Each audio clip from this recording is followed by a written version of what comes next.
Todos nós temos consciência de que todos nós somos pecadores. E por sermos pecadores, nós somos indignos de estar na presença do Senhor, porque a palavra de Deus nos fala que Deus é santo, santo, santo. E nós somos pecadores. E o encontro com Deus transforma as nossas vidas. Eu fui transformado por Deus quando eu tive um verdadeiro encontro com Ele.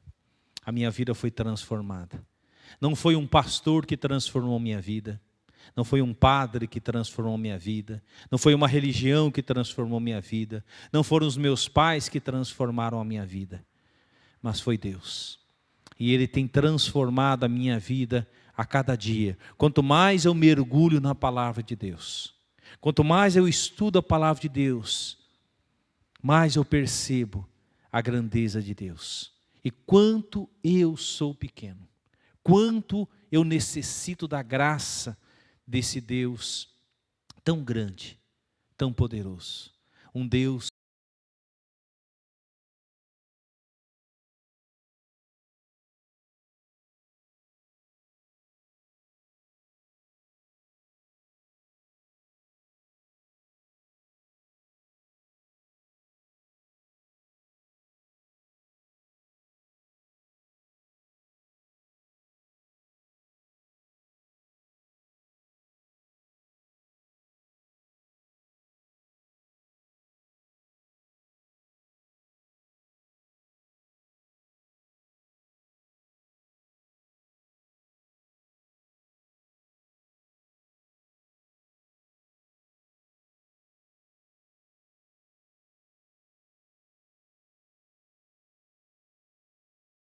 está preparado para se apresentar. Por exemplo, um aniversário. Gostamos de receber convite de aniversário e nos preparamos muitas vezes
Vigiem, porque vocês não sabem um dia nem a hora.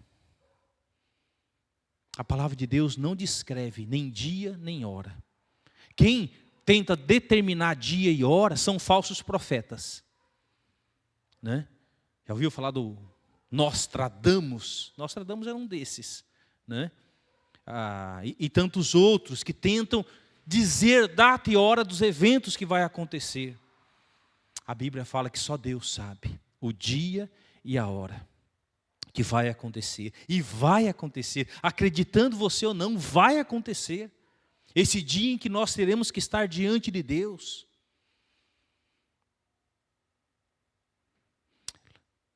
Eclesiastes capítulo 12, escrito por Salomão. Salomão foi o filho de Davi, aquele que assumiu o trono de Israel. Este foi o rei que recebeu uma graça de Deus além do que eu e você. Ele ainda era jovem quando assumiu o reinado, e era uma grande responsabilidade ser o rei da nação de Israel. E Deus um dia aparece para ele em sonho e fala para Salomão: Salomão, pede-me o que quiseres que eu te darei. Imagina, meu querido, Deus aparecendo para mim, para você, e dizendo: pede-me o que você quiser que eu te darei. O que você pediria para Deus? E a Bíblia fala que Salomão, na sua juventude, cheio de sonhos, porque todo jovem tem sonhos, e não é errado você sonhar, não é errado você planejar. O sonho é importante, quando ele é segundo a vontade de Deus, quando ele vai trazer glórias a Deus, não é errado sonhar. E Salomão, na sua juventude, ele diz: Senhor, dá-me sabedoria, para que eu possa governar bem o meu povo, ser um rei que agrade o coração do Senhor. E Deus, pela sua graça, concedeu a Salomão sabedoria. Homem na terra, nenhum homem na terra recebeu tamanha sabedoria como Salomão recebeu. Claro, eu não estou comparando a Jesus, mas como homem, pecador como eu e você, Salomão é descrito no seu livro Eclesiastes, que ele descrevia sobre todas as coisas. Qualquer assunto, Salomão sabia conversar e sabia dar uma resposta. Claro que essa sabedoria vinha de Deus. E eu fico pensando na vida de Salomão.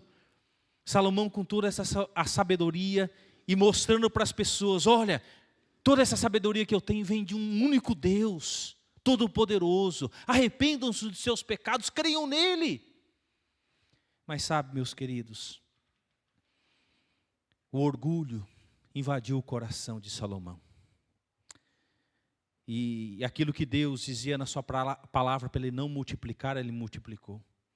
Salomão, tudo que ele desejou, tudo, ele obteve. Tudo que ele queria comer, ele comeu.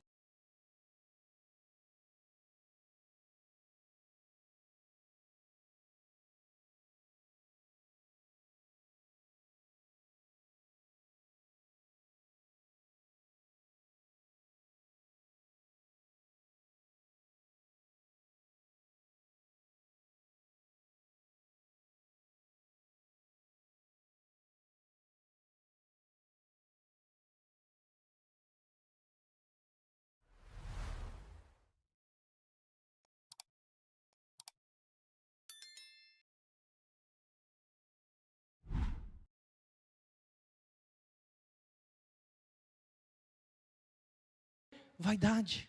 É como correr atrás do vento. E ele falou: de tudo que a vida me proporcionou, eu desfrutei dela.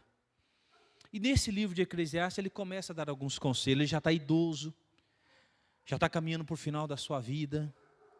E um dos conselhos que ele dá, ele se direciona aos jovens. E ele fala para os jovens: lembra-te do teu Criador nos dias da tua mocidade, antes que venham os maus dias. E a gente sabe, quando eu era jovem, eu achava que não ia ter problema. dificuldade. Até que você começa o quê? Trabalhar. Aí você casa e constitui uma família, aí você tem responsabilidades com a sua esposa, com seus filhos, com a sua casa. Aí você começa a perceber como a vida é difícil. Agora eu não dependia mais dos meus pais, né? Agora eu tinha que trabalhar, me dedicar para cuidar. E ele fala, lembra-te do teu Criador nos dias da tua mocidade, antes que venham os maus dias e cheguem os anos os quais dirá, não tenho neles contentamento. Os desafios da vida, os desafios da idade adulta, os desafios da velhice, que vem as dores, os desafios fazem parte, né? Quando a gente é jovem, parece que a gente não vai enfrentar dificuldade nenhuma, né? Mas os desafios vêm, os cabelos caem, né? O corpo vai mudando, as dores vão chegando, né? E por aí vai. E ele fala, lembra-te de Deus, antes que seja tarde, antes que seja tarde. E depois do capítulo 12, nesse próprio capítulo 12, no finalzinho, nos 2 últimos versículos do capítulo 12, ele faz uma conclusão da sua vida, e ele faz uma reflexão profunda, para nós pensarmos na vida. E graças a Deus por Salomão ter feito essa reflexão no final da sua vida. Eu não tenho dúvidas de que nós encontraremos Salomão, mesmo diante de tudo que ele fez, no céu. Eu creio que Salomão se voltou para o Senhor. Ele se arrependeu das coisas que ele fez. Ele falou, colocou a mão na consciência e falou, por que eu fiz isso? Foi no reinado dele, porque a nação de Israel era uma só. Eram 12 tribos unidas. Foi no reinado dele que a tribo se divide em 2 partes. O sul e o norte. 2 reis diferentes. Foi no reinado dele. E depois vem as consequências, né? Dessa separação, sofrimento, enfim. E olha só o que é dito nos 2 últimos versículos deste livro. Ele diz assim, de tudo o que se tem ouvido, de tudo que eu escrevi até aqui, o fim ou a conclusão teme a Deus e guarda os seus mandamentos, porque este é o dever de todo homem.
E nesses 2 versículos, nós temos 3 conselhos.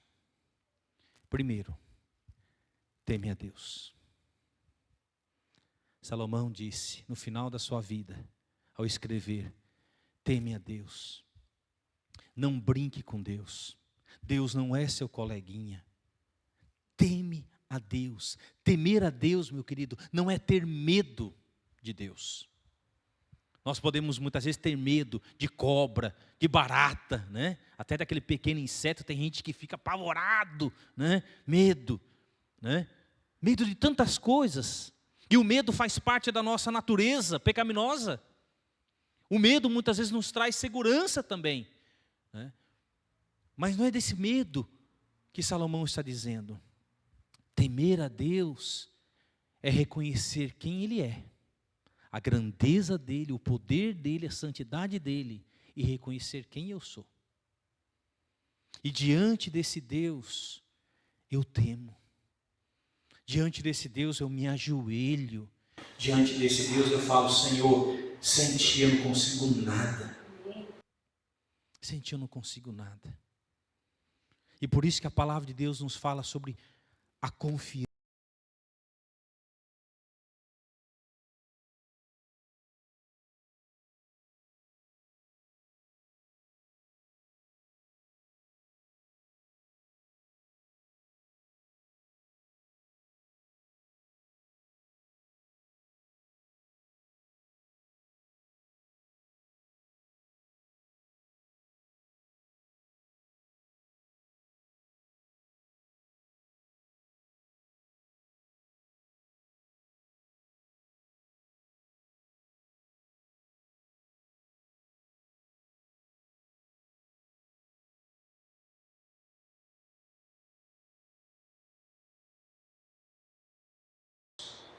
Se eu sou honesto ou não no trabalho,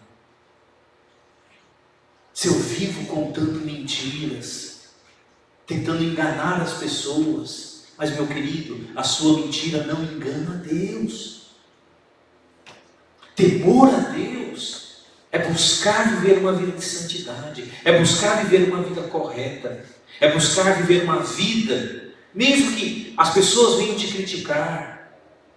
Temor a Deus é isso. É reconhecer quem é Deus e quem eu sou. É diante desse Deus que eu estarei. Então Salomão dá o primeiro conselho: teme a Deus. Teme a Deus.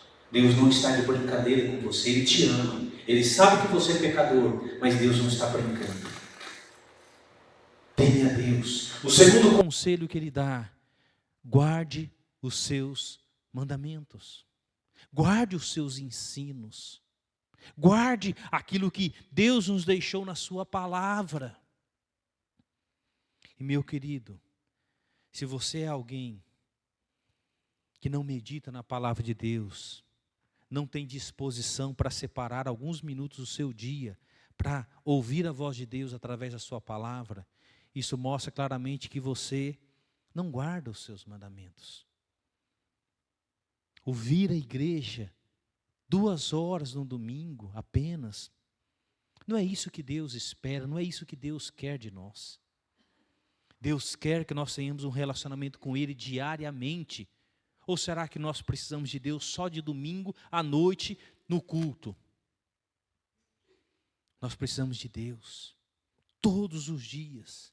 E Deus nos fala através da sua palavra. E, meus queridos, todas as desculpas que eu e você possa dar sobre não ler a palavra de Deus são apenas justificativas de um coração pecaminoso. São apenas justificativas. Porque o fato de Deus te amar, Ele deixou a sua palavra como orientação para a sua vida. Quanto menos você conhece da palavra de Deus, mais o diabo vai encontrar brecha no seu coração e na sua mente para você pecar, para você estar vivendo longe da presença de Deus. Meus queridos, no meu aconselhamento ao longo desses 27 anos de ministério pastoral, quando pessoas me procuram com problema, a primeira pergunta que eu faço: como está a sua vida com Deus? Como é o seu relacionamento com Deus? Leitura da palavra de Deus e oração. 100% das pessoas que estão com problema, 100% são pessoas que não estão lendo a Bíblia e não estão orando. E é um processo. Ele para de ler a Bíblia, ele para de orar, ele para de vir à igreja. Ou seja, ele começa a ele deixa de servir a igreja, ele deixa de contribuir, enfim, é um processo. É um processo de uma vida descendente, ele vai descendo para baixo. Ele vai descendo e não subindo. Mas aqueles que amam a Deus, aqueles que guardam os seus mandamentos e os cumprem, é como uma escada que ele vai subindo no relacionamento com Deus. Segundo conselho, guarde os seus mandamentos. Quando Salomão estava pensando aqui nos mandamentos, ele estava pensando nos 10 mandamentos. Quando Jesus esteve no mundo, ele resumiu os 10 em 2. Não que os outros não tenham valor, mas os 2 que ele disse tem tudo a ver com os 10. Ama a Deus acima de todas as coisas. E tem pessoas que amam o filho mais do que a Deus, amam o cônjuge mais do que a Deus, amam a sua riqueza mais do que a Deus, amam coisas mais do que a Deus. E Deus está dizendo, ame a Deus acima de todas as coisas, e ao seu próximo como a si mesmo. Eu sei que você se ama, eu sei que você se cuida, mas é assim que você olha para o próximo?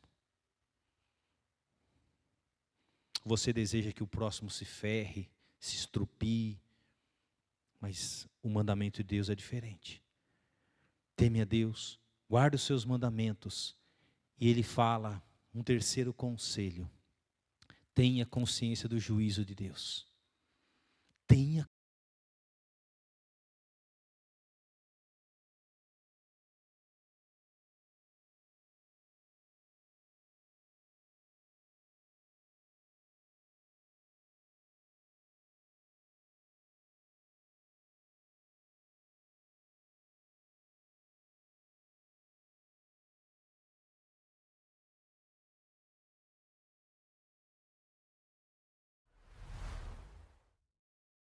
pede para eles construírem uma arca, tamanhos gigantescos. Imagina naquela época, sem ferramentas, sem recursos. E Deus orientou, faça dessa forma, assim, assim, assim, assim, assim. E somente a família de Noé cumpriu e fez. Construiu aquela arca. Deus falou, eu vou destruir a terra com o dilúvio. E as pessoas zombavam, criticavam, você é louco, enfim. Até que chegou o dia em que a arca estava pronta. Deus trouxe um casal de cada animal que entrou na arca. A Noé e a sua família entraram na arca e Deus fechou a porta. Não foi Noé que puxou.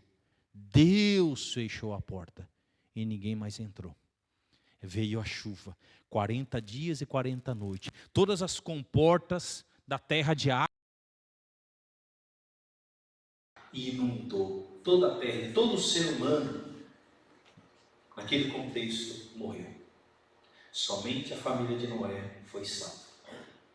E Deus fez uma aliança através do arco-íris. Então, quando você vê um arco-íris, não tem nada a ver com esses movimentos, né? Não tem nada a ver com Deus. O arco-íris é uma aliança que Deus fez, que Deus não destruiria mais a terra com o dilúvio. Mas a palavra de Deus fala que o juízo de Deus na terra agora vai ser com fogo, não vai ser com água, vai ser com fogo. Então, meus queridos, esse dia chegará, em que as pessoas terão que dar contas a Deus. Muitas vezes nós ficamos revoltados, né? Quando estupradores são liberados por questões financeiras, né? E quantas mulheres são humilhadas por tantas questões, né? Enfim, um juízo falho. Mas sabe, meus queridos, o juízo do nosso Deus, ele é perfeito. Ele é perfeito. É o justo juiz. E quem vai nos defender? Não é o Chapolin Colorado. Quem vai te defender, como diz lá em 1 João capítulo 2, é Jesus Cristo. Ele é o advogado fiel. Jesus, ele é o seu advogado. Aquele que vai te defender diante do justo juiz. Se Jesus não é o seu salvador, se Jesus não é o seu advogado, não terá ninguém para te defender. Nem seu pai, nem sua mãe. Somente Jesus Cristo pode nos defender diante do verdadeiro juiz. A palavra de Deus, ela diz para mim e para você, quando Pedro, diante daquela multidão que estava ali em Jerusalém, ele diz para aquelas pessoas: arrependei-vos, pois, e convertei-vos para serem apagados os vossos pecados. Em nenhum momento Pedro está dizendo para mim e para você: venham para a igreja, sejam religiosos, façam isso, isso, aquilo, para vocês serem perdoados. Não, ele está dizendo: arrependei-vos, convertei-vos. Convertei-vos é mudança de vida, é mudança de direção. Como é possível uma pessoa se dizer cristão e continuar vivendo na prática do pecado, na desobediência, na idolatria, na pornografia e tantas outras coisas mais, na mentira? A verdadeira conversão se mostra pelo arrependimento. E a palavra de Deus fala que aqueles que verdadeiramente se arrependem, se convertem, os seus pecados são apagados. São apagados. Porque nós temos um verdadeiro juiz. Jesus morreu naquela cruz para que os nossos pecados fossem apagados. 1 João capítulo 1, versículo 9 diz assim: se confessarmos os nossos pecados. O orgulho muitas vezes nos impede de confessar e de dizer: Senhor,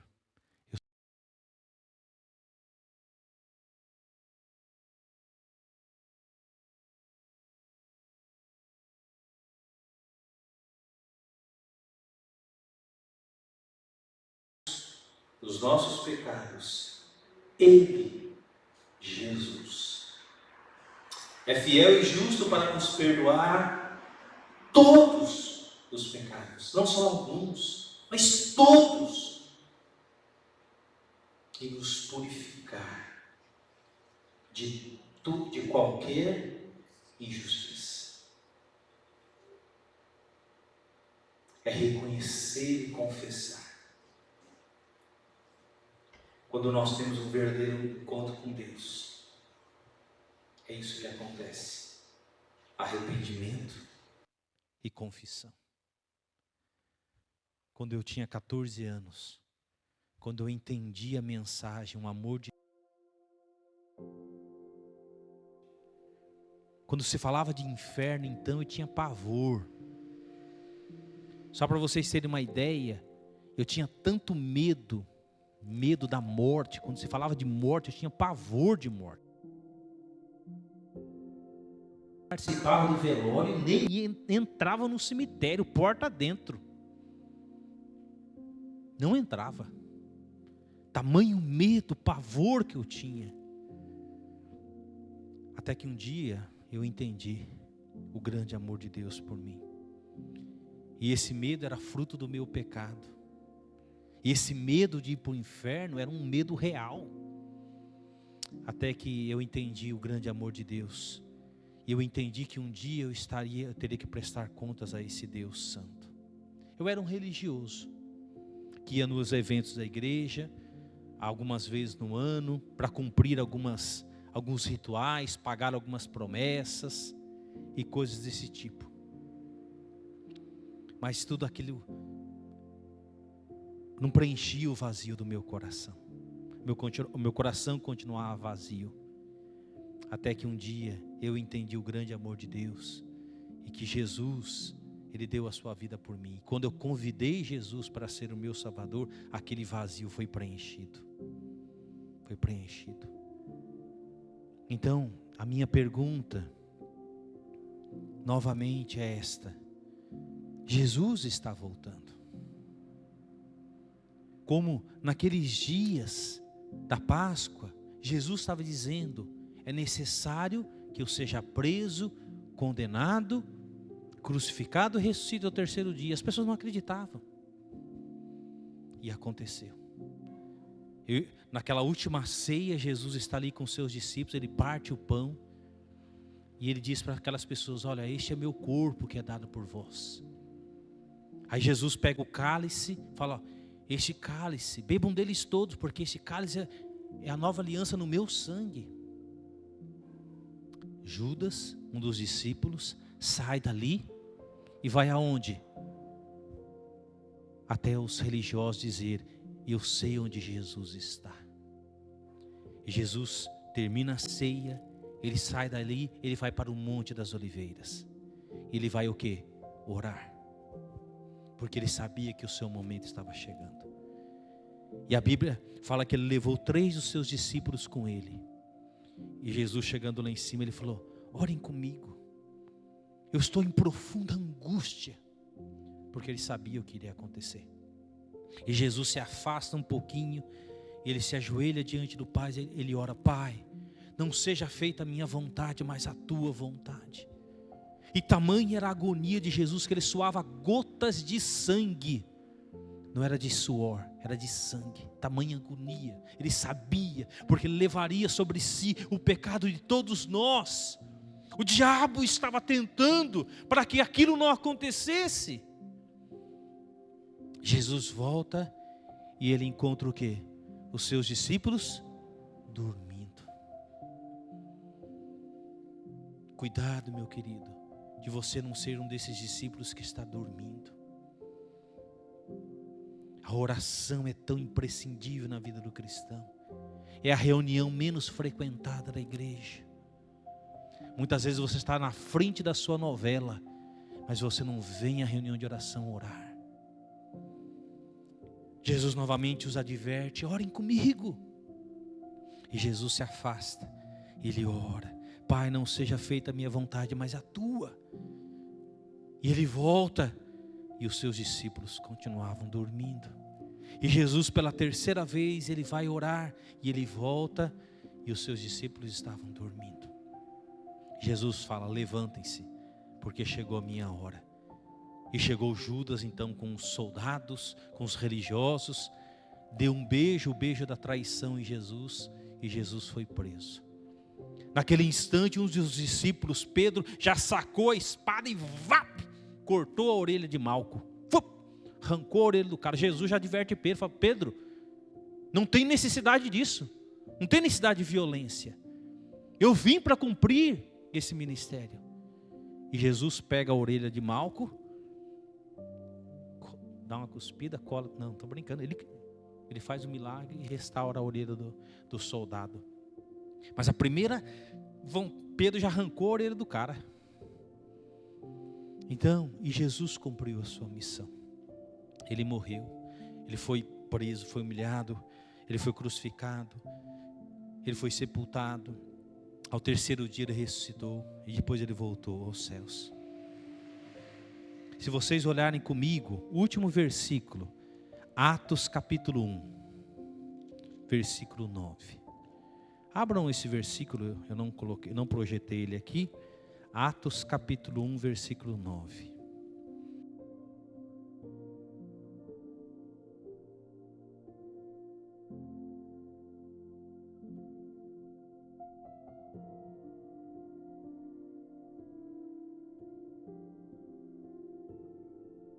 Capítulo 1, versículo 6. Diz assim: então os que estavam reunidos lhe perguntaram: Senhor, será este o tempo em que restaures o reino a Israel? Respondeu-lhe Jesus: não nos compete conhecer tempos ou épocas que o Pai reservou para a sua exclusiva autoridade. Mas recebereis poder ao descer sobre vós o Espírito Santo, e sereis minhas testemunhas tanto em Jerusalém como em toda a Judéia e Samaria, até os confins da terra. Ditas essas palavras, foi Jesus elevado às alturas. Estava ali diante dos seus discípulos, ele começou a subir. Ele começa a subir. Não foi um cabo de aço que começou a puxar Jesus. Ele começou a subir.